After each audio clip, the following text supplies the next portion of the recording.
गणपति नमस्कार। आपके चरणों में कोटि कोटि प्रणाम। दूगो माई बेटा रहे, वो बहुत गरीब था। तो उन्होंने माँ उसकी माघ का गणेश चौथ उसको व्रत करना था। तो अपने बेटा से बोली कि बेटा जाओ ना, कहीं से मांग करके भीख मांग के लाओ। से घर में ना तिल है, ना आदि है, ना गुड़ है, ना कोन है, ना गाजर है, कैसे करूँगी। बेटा बोला ठीक, कौन बड़ी बात है, जाता मांग के ला देता हूँ। बेटा ने गया मांगने, कितने दुआरी भीख मांगा। खेत में गया, गाजर वाला से बोला कि भैया हमको 5 गाजर दे दो, हमारी माँ चौथ करेगी। उसने बोला पैसा लाए हो? तो नहीं, पैसा नहीं है हम लोग के पास। तो जाओ दूसरा जगह देखो। आदि के पास गया कोयरी के खेत में, तो वो भी बोला कि पैसा लाए हो? तो नहीं, पैसा नहीं है हम लोगों के पास में। तो जाओ दूसरा खेत देखो। तो उसने गाजर के खेत में गया, कोन के खेत में गया, तो उन लोगों ने भी वैसा ही बोला। तो क्या करें, अब तो बैठ कर रो रहा था कि माँ तो मेरा इंतजार कर रही है, कहाँ लेकर जाऊँ घर, कैसे माँ हमारा चौथ करेगी, कहाँ होगा। तो उसी रास्ते से शंकर पार्वती जी आ रहे थे। तो शंकर पार्वती जी आ रहे थे तो बोले कि अरे उदास क्यों बैठे हो? तो बोले कि हमको कोई गाजर कौन नहीं देता है। से हमारी माँ बोली है जाओ आदि लाओ, गाजर लाओ, कौन लाओ, तिल लाओ, तो हमको चौथ करनी है। हमको कोई दे नहीं रहा है, मेरे पास पैसा नहीं है, तो मैं कैसे खरीदूँ।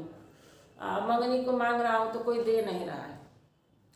शंकर जी बोले जी ठीक है, चलो कौन के गाजर खेत में हम दिला देता हूँ। तो ले करके गए, तो बोले कि आपको लोग बूढ़ा समझ करके दे देगा, लेकिन हमको तो कोई नहीं देता है। चलो देखें, हम भी देखें देता है कि नहीं। शंकर जी पार्वती जी ले करके गए उस बच्चे को खेत में। बच्चे ने बोला कि हमको गाजर दे दीजिए, कौन दे दीजिए, हमारी माँ चौथ करेगी। तो उसने बोला कि गाजर के संतीर का ले लो गाजर के संतीर ठेंगा ले लो। अब बोला ठेंगा ले लो। अब तो उसका जो हुआ, शंकर जी सुने, उनको बहुत गुस्सा आया कि इतना बड़ा इसका ठेंगा है कि बोल रहा है कि गाजर के चलते बदले में ठेंगा ले लो। बार बार आते हो गाजर मांगने, पैसा है ही नहीं, और गाजर मांगने चले आते हैं। बस क्या किया ये शंकर जी ने उसको बोला जे हे गणपति, तू कैसा है, इसका ठेंगा इतना बड़ा कर दे जे ये लेकर ढो ना सके।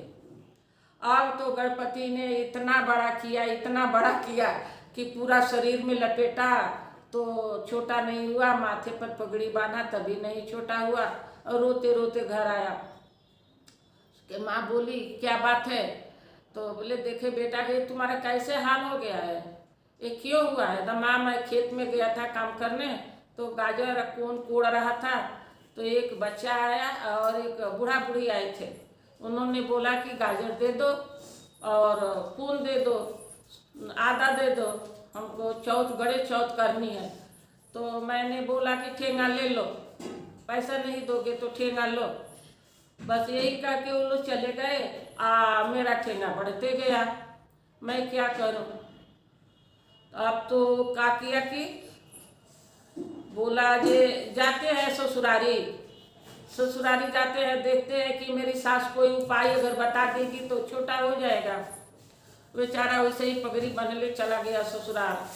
ससुराल गया, उसकी सास देखी तो अचंभ हो, अरे बाबू ये क्या हो गया आपको, अब क्या करें। उसकी बीवी ने बोली ये क्या हो गया, अब तुम जाओ अपने घर, अब हम लोग नहीं रखेंगे तुमको, ऐसे क्यों बोले हो। तो उसकी सास ने बोली कि बेटा जहाँ गए थे गाजर कोड़ने, उसी खेत में जा कर के मिनती मांगो।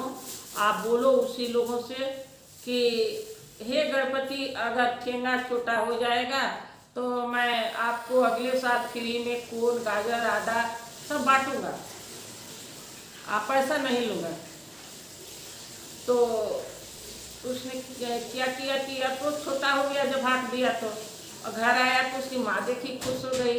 अब कैसे साल बीते, कैसे कैसे साल बीता, बरिस बरिस के दिन आया। तो उसने